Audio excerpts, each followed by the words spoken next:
If you need to capture a screenshot of a floating tip or an error, a drop-down menu, a pop-up menu, or any text box that disappears on moving the mouse, one simple way is to use the Windows Snip and Sketch tool or the Windows Snipping tool.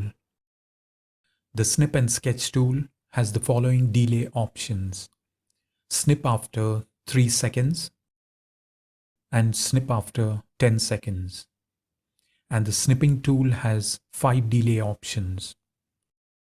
I'd like to take a screenshot of this floating tooltip, but as I move the mouse pointer away from the tool, it disappears.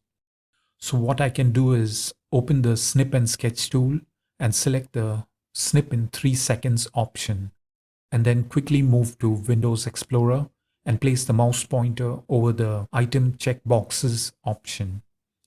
The Snip and Sketch tool will capture the screen after 3 seconds.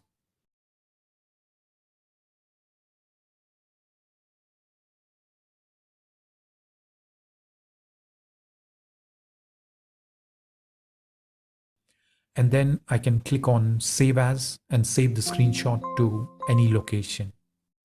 If you like the content, please comment, like, share, and subscribe. Thank you for watching.